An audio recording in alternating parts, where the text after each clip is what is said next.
के स्वागत कर दीजिए। माननीय प्रधानमंत्री जी हम सब के बीच में मंच पर आ चुके, ताली बजा के थापड़े आवाज आड़े स्वागत कर दो। बोलो भारत माता की।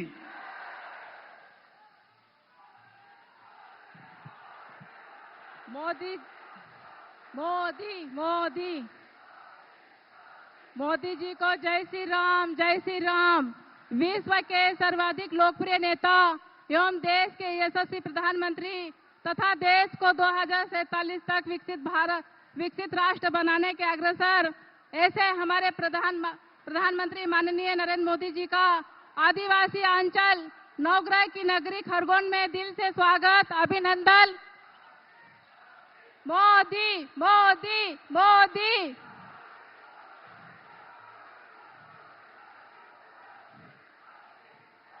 अब मैं हमारे प्रदेश के अध्यक्ष विष्णुदत्त शर्मा जी से आग्रह है कि वे हमारे यशस्वी प्रधानमंत्री जी का ओजस्वी तेजस्वी प्रधानमंत्री नरेंद्र मोदी जी का स्वागत पुष्प गुच्छ से करें।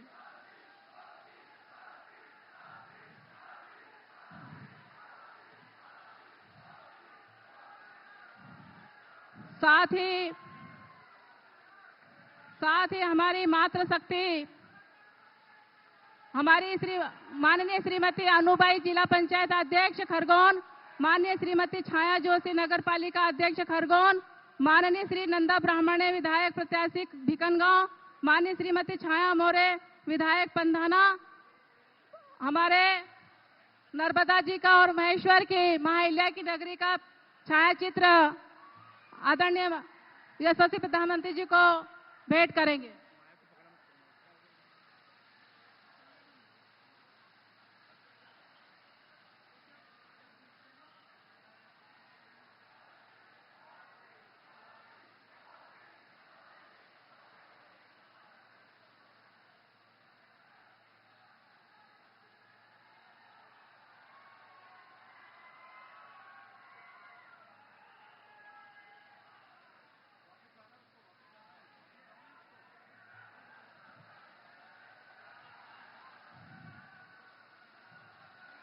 अब मैं प्रदेश के अध्यक्ष विष्णुदत्त शर्मा जी से आग्रह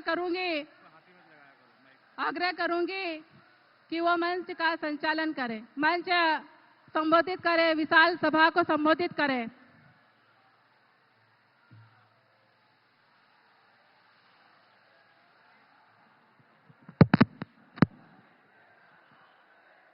बोलिए भारत माता की, नर्मदा मैया की, नरेंद्र मोदी जिंदाबाद, नरेंद्र मोदी जिंदाबाद। आज इस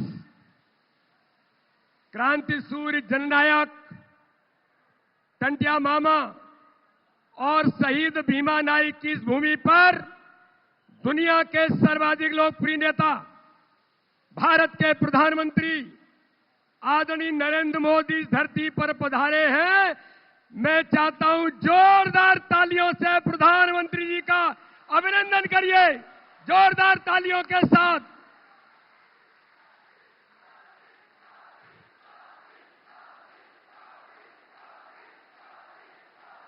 आज हमारे इस ऐतिहासिक जनसभा में दुनिया के सर्वाधिक लोकप्रिय नेता भारत के प्रधानमंत्री मोदी जी आज हमारे बीच पधारे हैं। मेरे भाइयों और बहनों, इस देश के अंदर आदिवासी महापुरुषों से लेकर आदिवासी क्षेत्र में अगर विकास से लेकर हर गरीब के कल्याण का काम इस भारत में आजादी के इतिहास में किसी ने किया है तो आदिवासियों के, दलितों के और गरीबों के मसीहा भारत के प्रधानमंत्री नरेंद्र मोदी जी ने आदिवासी भाई और बहनों के विकास की गंगा देश के अंदर बहाई है। चाहे क्रांति सूर्य जननायक टंटिया मामा हो या भीमा नायक हो या आदिवासी हमारे महापुरुष, उन्हें सम्मान देने का काम इस देश के अंदर आजादी के इतिहास में किसी ने किया है तो भारत के प्रधानमंत्री नरेंद्र मोदी जी ने इस देश के अंदर किया है। भगवान बिरसा मुंडा के जन्म जयंती पर 15 नवंबर को आदिवासियों के क्षेत्र में जनजाति गौरव दिवस का इतिहास भारत के प्रधानमंत्री मोदी जी ने इस देश के अंदर आदिवासी भाई और बहनों के लिए दिया, तो देश के अंदर हमारी बहन, आदिवासी बहन द्रौपदी मुर्मू को राष्ट्रपति बनाने का काम भी किसी ने किया, तो भारत के प्रधानमंत्री नरेंद्र मोदी ने किया है। माननीय प्रधानमंत्री जी, इस खरगोन की आदिवासी भूमि पर मध्य प्रदेश की सरकार ने, हमारे माननीय मुख्यमंत्री जी ने अभी खरगोन के अंदर टंट्या मामा जो क्रांति सूर्य जननायक हैं, उनके नाम पर आदिवासियों के क्षेत्र में विश्वविद्यालय को प्रारंभ करने का ऐलान कर दिया है, तो मेडिकल कॉलेज भी खुल गया है। और आज मेरे भाई और बहनों, मैं कम शब्दों में आपको एक बात कहना चाहता हूं, इस मध्य प्रदेश के मन में मोदी जी हमेशा से रहे हैं। इस मध्य प्रदेश को माननीय प्रधानमंत्री जी ने 3 करोड़ 62 लाख आयुष्मान कार्ड, 44 लाख प्रधानमंत्री आवास, 5.5 करोड़ गरीबों को मुफ्त राशन देने का काम किसी ने किया है, तो भारत के प्रधानमंत्री मोदी जी ने किया है। तो मध्य प्रदेश के मन में मोदी है और मोदी जी के मन में मध्य प्रदेश है। मेरे भाई और बहनों, माननीय प्रधानमंत्री जी को मैं बुलाऊं, इससे पहले आप प्रधानमंत्री को आश्वस्त करिए, इस क्षेत्र के अंदर, मध्य प्रदेश के अंदर 29 की 29 सीटें और इस बार खरगोन और खंडवा लोकसभा को हर बूथ पर कमल खिलाएंगे। बोलिए, सब तैयार हैं? प्रधानमंत्री को आश्वस्त करते हैं, हर बूथ पर कमल खिलाएंगे। बोलिए, भारत माता की जय। जय श्री राम। बहुत बहुत धन्यवाद। जय हिंद, जय भारत। धन्यवाद अध्यक्ष जी। अब मैं कार्यक्रम के अगली कड़ी में विश्व के सर्वाधिक लोकप्रिय नेता, देश के गरीब परिवारों को पक्की छत देने वाले, भारत के विश्व गुरु बनाने की और अग्रसर ऐसे हमारे प्रधानमंत्री माननीय नरेंद्र मोदी जी को आमंत्रित करती हूं कि वो हमें अपना ओजस्वी मार्गदर्शन प्रदान करें।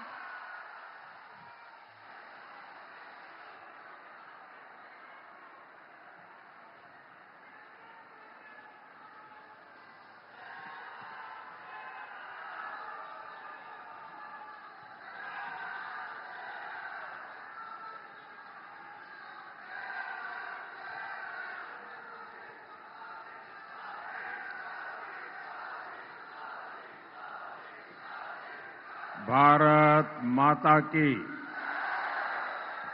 भारत माता की। नर्मदे हर। आजा मैं एक और नारा बुलवाता हूं, बोलेंगे? मैं कहूंगा नर्मदे, आप कहेंगे सर्वदे। नर्मदे, नर्मदे, नर्मदे, नर्मदे। सब भाई काजे राम राम। आरो कई हालचाल छे? सब मजा में छे?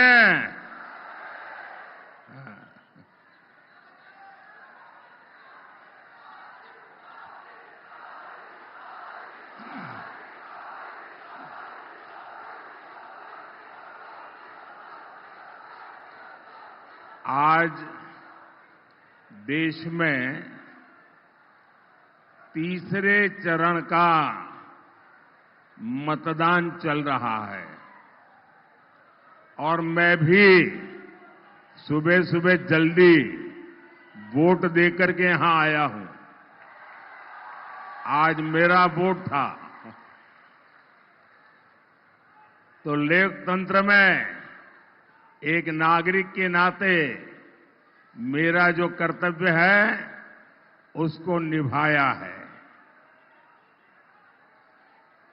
और मुझे अभी हमारे साथी बता रहे थे कि 2 घंटे में काफी अच्छा पोलिंग हो रहा है। मेरा सभी मतदाताओं से आज देश भर में जहां जहां चुनाव चल रहा है, सबसे विनम्र अनुरोध है, गर्मी है, लेकिन फिर भी ये लोकतंत्र का पर्व हमने अछूत नहीं रहना चाहिए। बड़े उत्साह उमंग के साथ, परिवार के साथ, गाजे बाजे के साथ मतदान करने के लिए जाना चाहिए। भारी संख्या में मतदान करना चाहिए। साथियों, इस पुण्य भूमि पर मैं ओमकारेश्वर महादेव और माता अहल्या की नगरी को सर झुका करके प्रणाम करता हूं।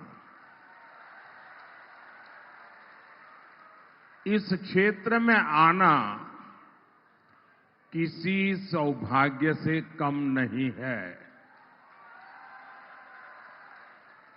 मैं प्रधानमंत्री के नाते नहीं, लेकिन सालों तक भाजपा संगठन का कार्यकर्ता रहा हूं, तो उसके अनुभव के आधार पर मैं कहना चाहता हूं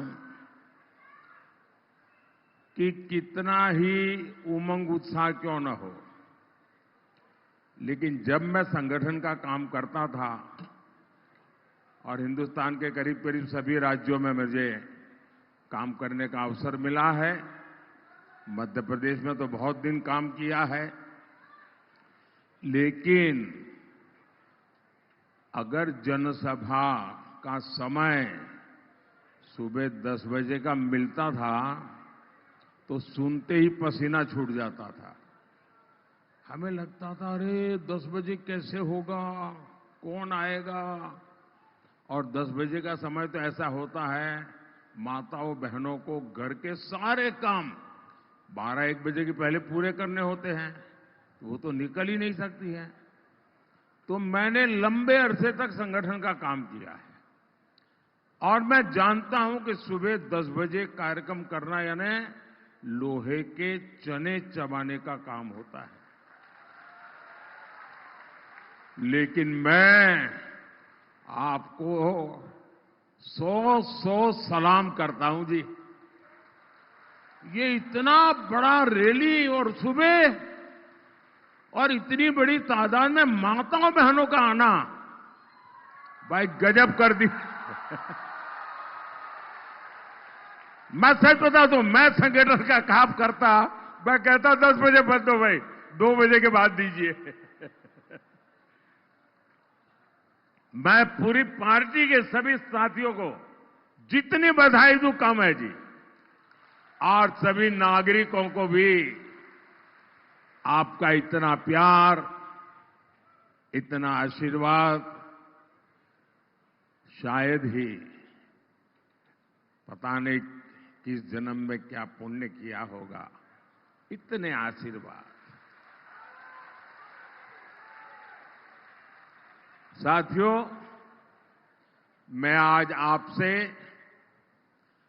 विकसित भारत के संकल्प के लिए आशीर्वाद मांगने के लिए आया हूं। और हम जो नर्मदा के तट पर रहते हैं ना, वो तो दिन में कितने ही लोग मांगने के लिए निकलते हैं, लेकिन किसी को भी निराश नहीं करते हैं। ये माता नर्मदा की कृपा है, सदियों से क्रम चला है। कभी भी नर्मदा तट पर रहने वाला मांगने वाले को निराश नहीं करता है जी। और मैं आज आपसे मांगने आया हूं। आपको याद होगा, मैंने लाल किले से कहा था, सबका प्रयास, याद है ना? देश सबके प्रयास से सबके परिश्रम से ही आगे बढ़ेगा। अगर आज देश चल पड़ा है, आगे बढ़ रहा है, तो ये आप सबके प्रयास से, देशवासियों के प्रयास से हुआ है। यहां इस रैली में आए हुए आप सभी को भी मैं देश को आगे बढ़ाने में आपके अमूल्य योगदान के लिए बहुत बहुत आभार भी व्यक्त करता हूं, बहुत बहुत बधाई भी देता हूं। गांव में, शहर में आप जो दिन रात मेहनत करते हैं, जो पसीना बहाते हैं, वही देश की ऊर्जा बढ़ाता है। और जब इसे आपके एक वोट की ताकत मिल जाती है, तो कायाकल्प होने लगता है। साथियों, आपके एक वोट ने भारत को 5वीं बड़ी आर्थिक ताकत बनाया। आपके एक वोट ने दुनिया में भारत का दबदबा बढ़ाया। आपके एक वोट ने 70 साल बाद आर्टिकल 370 हटाया।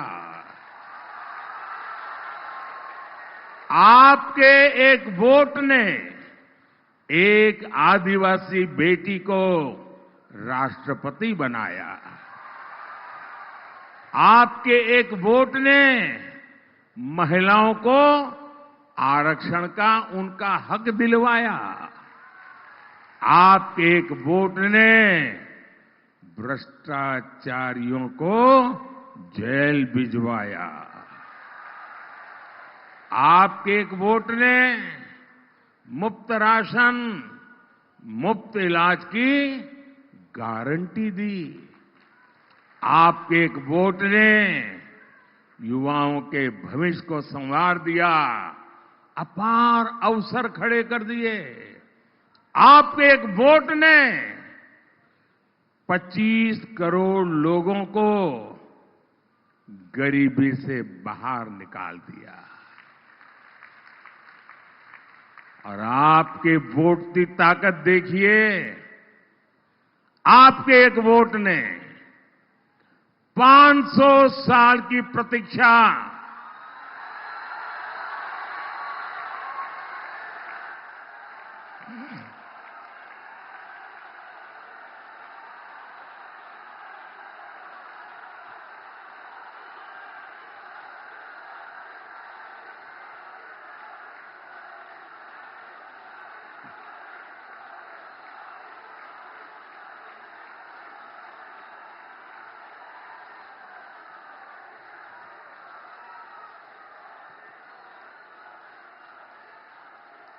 500 साल की प्रतीक्षा खत्म करके भगवान राम का भव्य मंदिर बना दिया।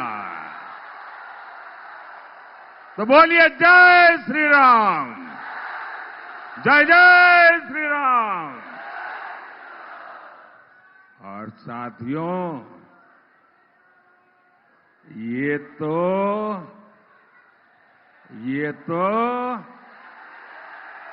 ट्रेलर है, ट्रेलर।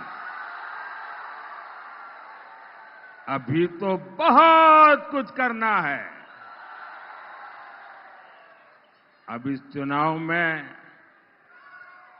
आपका एक वोट भारत को दुनिया की तीसरी सबसे बड़ी अर्थव्यवस्था बनाएगा।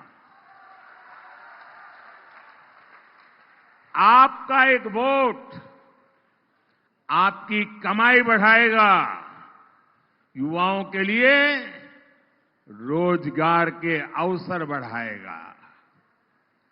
आपका एक वोट मजबूत भारत बनाएगा। और इसीलिए मैं हिंदुस्तान के कोने कोने में जाकर के देशवासियों के आशीर्वाद मांग रहा हूं। इसीलिए भाजपा आपसे वोट मांग रही है। और दूसरी तरफ ये इंडी गठबंधन वाले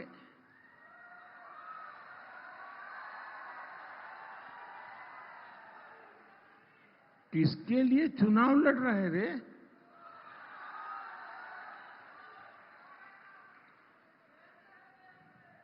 वो चुनाव लड़ रहे हैं अपनी अपनी विरासत बचाने के लिए, अपने बच्चों को अपनी पार्टी सौंपकर जाने के लिए। इन्हें आपके सुख दुख से कोई फर्क नहीं पड़ता। इंडी वालों की एक फेवरेट कहावत है, मैं बताऊं आपको, लेकिन मुझे डर लगता है कि मैं ये कहावत बताऊंगा तो कुछ एक लोग फेक वीडियो बनाने वाली फैक्ट्री है ना, वो क्या करेंगे, उसमें से आधा निकल करके चलाएंगे और मोदी सफाई देते देते थक जाएगा। फिर भी मैं कहावत बताऊं? अच्छा, मैं कहावत आधी बताता हूं, आधी आपको पूरी करनी होगी। करेंगे? कि इंडी वालों के लिए कहावत फिट बैठती है, अपना काम बनता, अपना काम बनता, भाड़ में जाए, भाड़ में जाए। ये कौन कहता है? ये आदत किसकी है? अब जिनके लिए आपको इतनी कहावत मालूम है, तो फिर आप इनके लिए क्या सोचेंगे भाई? भाइयों और बहनों, आज भारत इतिहास के एक अहम मोड़ पर खड़ा है।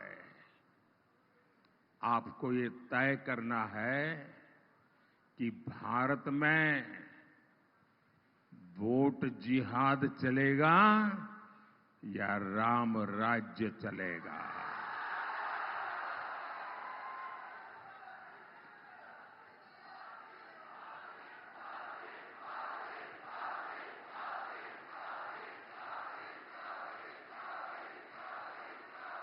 देखिए वो प्यारी प्यारी गुड़िया वहां से हाथ ऊपर कर रही है, शाबाश।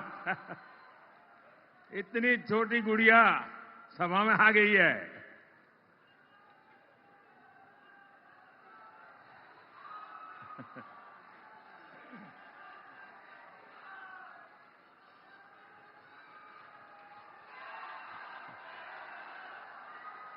देखिए ये 2047 का वोटर है।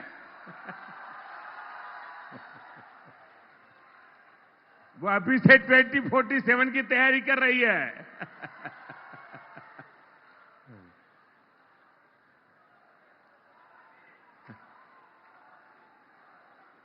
साथियों,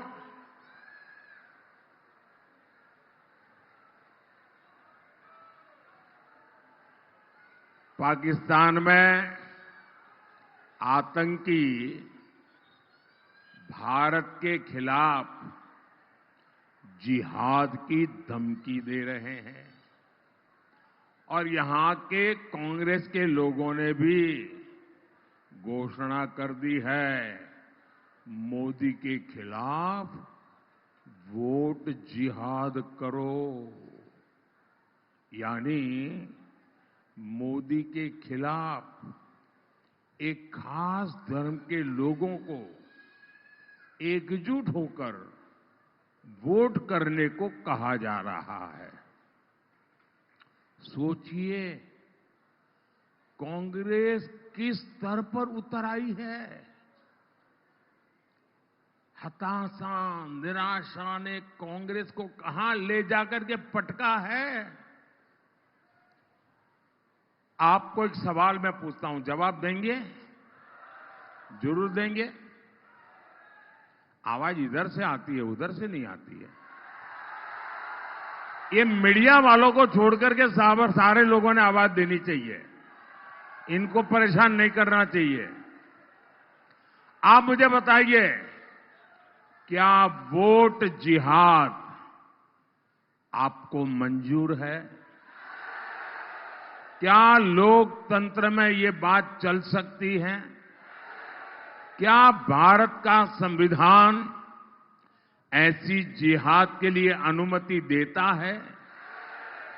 साथियों, कांग्रेस के इरादे कितने भयानक है, उनकी साजिशें कितनी खतरनाक है, ये समझना हो तो आपको उन लोगों की बातें सुननी होगी जो 25 यानी 20, 25 साल कांग्रेस में रहे हैं। 20, 25 साल जो कांग्रेस के कार्यकर्ता रहे हैं, नेता रहे हैं। और ये लोग अब धमाधम कांग्रेस छोड़ रहे हैं।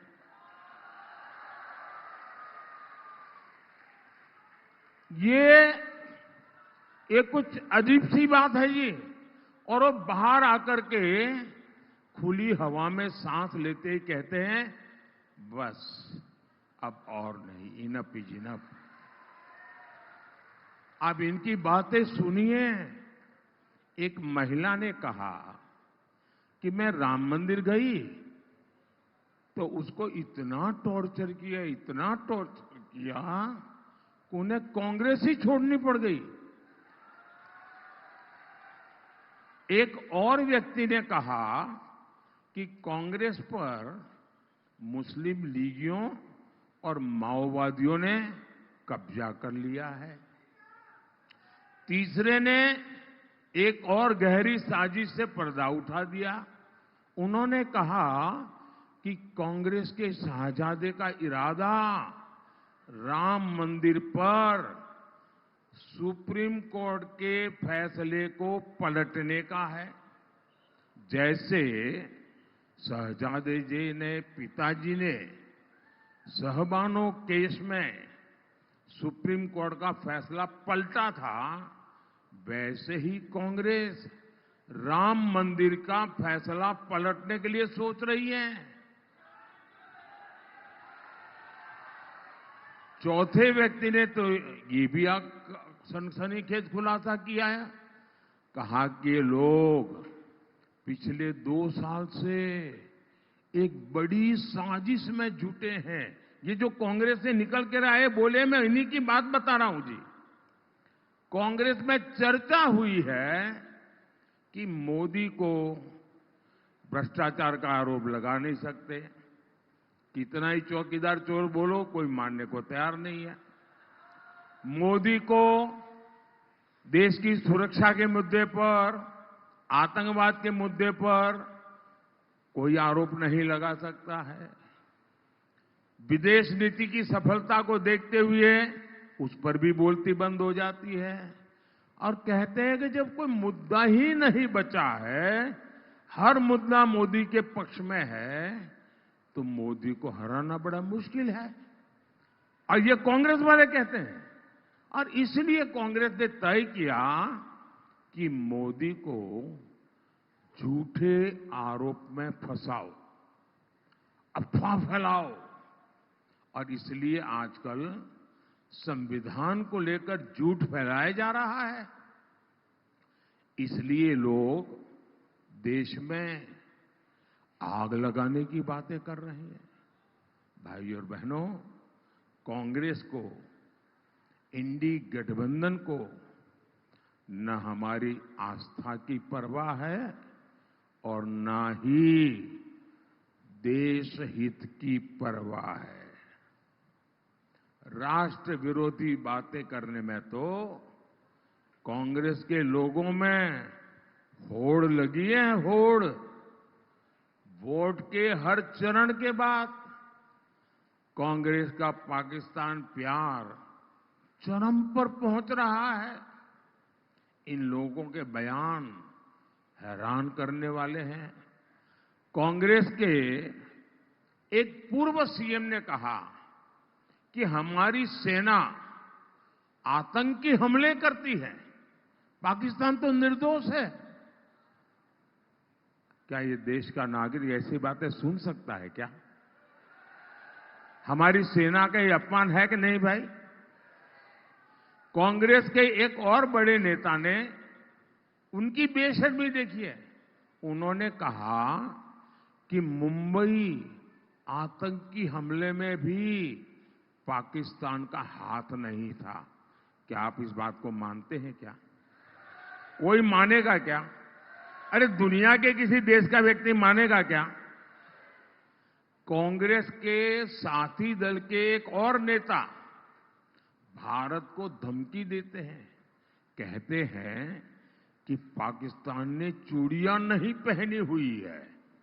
बताओ, मैं तो कांग्रेस के शाहजादे से पूछूंगा, जरा ये बताओ भैया, आपके साथी ये सब बोल रहे हैं, इनकी मंशा क्या है?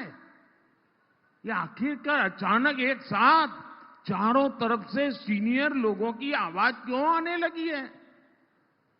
पाकिस्तान से इतनी मोहब्बत और हमारी सेना से इतनी नफरत, और इसलिए ही तो लोग कहते हैं कांग्रेस का हाथ, कांग्रेस का हाथ, कांग्रेस का हाथ। अब मैं तो नहीं बोल रहा हूं, आप बोल रहे हैं। भाई मीडिया वाले देखना, मैं नहीं बोला हूं। मेरे गले मत बढ़ दे रहा। इनको लगता है कि पाकिस्तान प्रेम दिखाकर ये अपनी वोट बैंक की राजनीति मजबूत कर लेंगे, लेकिन मैं जानता हूं इनकी जमानत तक बचनी मुश्किल है। भाई और बहनों, कांग्रेस की नजर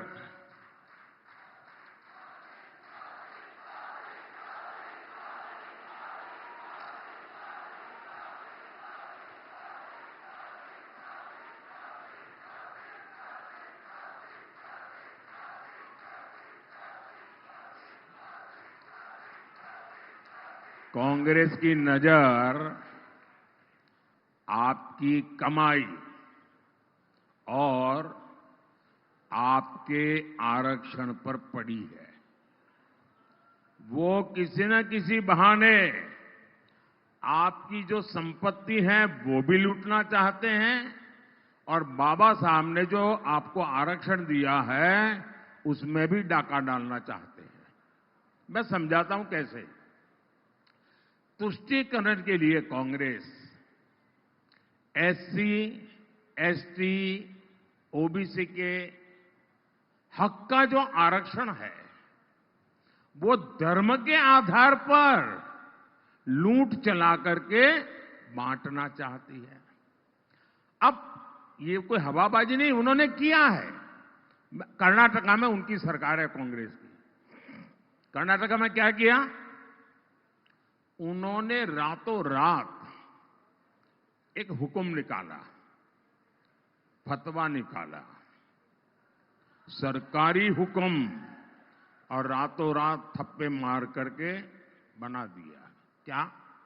उन्होंने ऐसा कानून बनाया कि कर्नाटका में जितने भी मुसलमान हैं, हर बस मुसलमान होना चाहिए, उसको रातों रात ओबीसी घोषित कर दिया, ओबीसी बना दिया। अब इसका मतलब क्या हुआ कि जो ओबीसी को आरक्षण मिलता था 27%, ये रातों रात ओबीसी बन गए, तो उन्होंने ऐसा डाका डाला कि जो पहले से जो ओबीसी है उनके नसीब में था वो भी आधे से कम हो गया। ये ओबीसी जो बने हुए थे उनमें से लूट चला ली। अब इसी मॉडल को वो पूरे देश में लागू करना चाहते हैं। आप मुझे बताइए, क्या आप आपके आरक्षण पर डाका डालने देंगे? ये चोरी करने देंगे? क्या ये बाबा साहब आंबेडकर की पीठ में छुरा भोंकने वाली बात है कि नहीं है? ये हमारे संविधान का अपमान है कि नहीं है? यही नहीं, ये शाहजादे तो साहब ऐसी चीज लेके आए हैं, दुनिया में कोई डेवलपिंग कंट्री सोच ही नहीं सकता है। वो कहते हैं आपकी संपत्ति का एक्सरे करेंगे, एक्सरे। और मैं आपको बताता हूं, मैंने इस कांग्रेस के सबका एक्सरे करके रखा हुआ है, लेकिन मैंने उनके दिमाग का एक्सरे किया है। ये क्या सोचते हैं तो क्या करेंगे, मेरे एक्सरे में साफ दिखता है। इनका एक्सरे क्या है? वो आपके लॉकर का एक्सरे करेंगे, आपके बैंक के खाते का एक्सरे करेंगे, आपके घर में गहने कितने हैं, सोना कितना है, चांदी कितनी है, आपके यहां बहू शादी करके आई तो क्या लेकर के आई थी, आपकी पत्नी शादी में क्या लेकर के आई थी, आपके घर कितने, खेत कितने, इन सारों का वो सर्वे करेंगे। और वो कहते हैं, खुल करके कहते हैं, और फिर आपकी जरूरत से जितना ज्यादा है, अगर आपके पास 10 एकड़ भूमि है तो 5 एकड़ गई। अगर 2 साइकिल है तो 1 गई। अगर आपका मंगलसूत्र है तो गया। ये खेल खेलने वाले हैं। और क्यों? तो ये जो संपत्ति आपसे ले लेंगे वो अपनी वोट बैंक को बांटना चाहते हैं। भाइयों बहनों, आप, हमारे देश में हर मां बाप बच्चों के लिए कुछ न कुछ बचाता है। उसके मन में रहता है कि जाने के बाद बच्चों के लिए कुछ छोड़ करके जाऊं दुनिया से। अब ये कहते हैं कि आपके मां बाप ने जो बचाया है वो सारा का सारा उनके बेटे बेटियों को नहीं मिलेगा, उस पर आधे से ज्यादा टैक्स लगेगा और आधे से ज्यादा सरकार छूने लगी। मुझे बताइए, क्या भारत जैसे देश में आप अपनी संपत्ति लूटने देंगे क्या? क्या आप अपनी संपत्ति बचाना चाहते हैं? आप अपनी संपत्ति अपने वारिस को देना चाहते हैं? तो आपको कौन बचाएगा? कौन बचाएगा? कौन बचाएगा आपको? कौन बचाएगा आपको? कौन बचाएगा आपको? मोदी नहीं, आपका एक वोट बचाएगा। आपका एक वोट बचाएगा। आप मोदी को वोट देकर के मजबूत बनाइए, मोदी आपके लिए लड़ता रहेगा। साथियों, मोदी ने इसका भंडाफोड़ कर दिया, इनका नकाब उतार दिया, उनका हिडन एजेंडा देशवासियों के मैं सामने खोल करके रख दिया। तो अब वो हड़बड़ी में है, गालियां दे रहे हैं, गालियां दे रहे हैं, नई नई गालियां दे रहे हैं। पूरी डिक्शनरी खाली कर दी गालियां देते देते। साथियों, हमारा आदिवासी समाज, हमारी संस्कृति, हमारी आजादी का सबसे बड़ा रक्षक रहा है।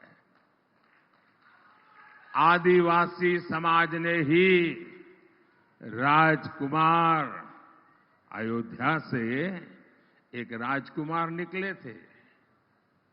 14 साल के बाद अयोध्या से निकला हुआ राजकुमार जब वापिस गया तो पूर्ण पुरुषोत्तम राम बन गया। एक राजकुमार को राम किसने बनाया? एक राजकुमार को राम बनाया मेरे आदिवासी भाई बहनों ने। आप पूरी रामायण पढ़िए, उनके साथ केवट, निषाद यही लोग थे 14 साल। एक राजकुमार को ये आदिवासी प्रभु राम बना सकते हैं भाइयों बहनों, और इसलिए मैं आदिवासियों की पूजा करता हूं। टंटिया भील और भीमा नाइक की राजभक्ति की परंपरा हमारे यहां रही है।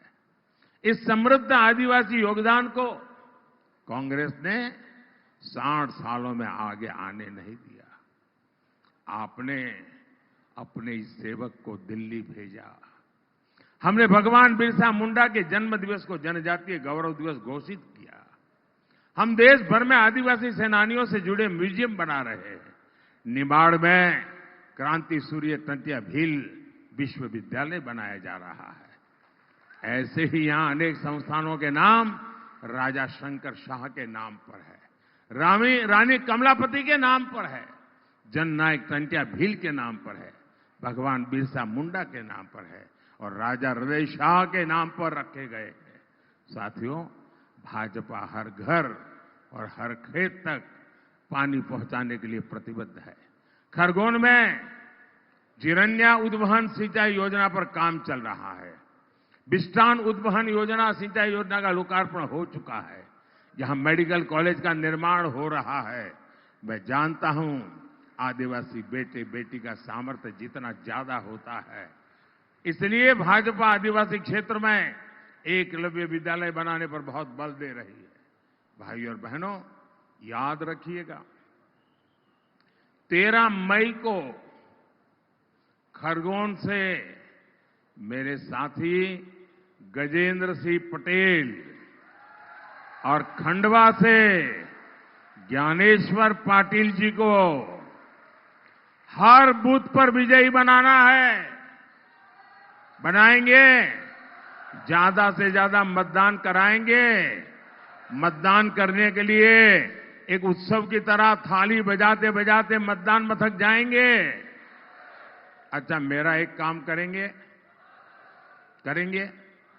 कमाल हो यार, इन लोगों के लिए कहता हूं तो बड़े उत्साह से बोल रहे हो, मेरे लिए कहता हूं तो बोलते ही नहीं आप तो। जरा सबके सब हाथ ऊपर करके बताइए, मेरा एक काम करेंगे? पक्का करेंगे?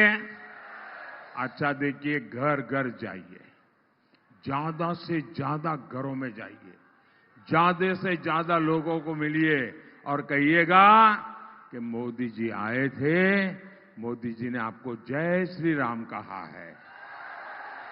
मेरा जय श्री राम पहुंचा देंगे। हर परिवार में मेरा जय श्री राम पहुंचाएंगे, बिना भूले पहुंचाएंगे। बोलिए भारत माता की, भारत माता की। बहुत बहुत धन्यवाद। माननीय प्रधानमंत्री जी मोदी जी का बहुत बहुत धन्यवाद।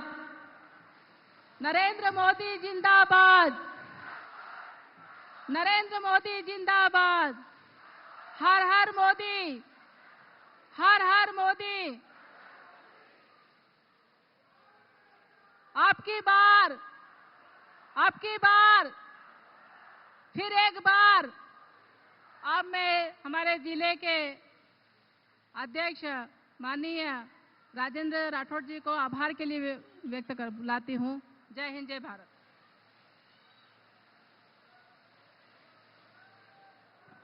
आज विजय संकल्प अभियान की रैली में पधारे देश के यशस्वी प्रधानमंत्री आदरणीय नरेंद्र मोदी जी, सम्मानीय मंच उपस्थित खरगोन, खंडवा की और बड़वानी की जनता का बहुत बहुत आभार। जय हिंद, जय भारत।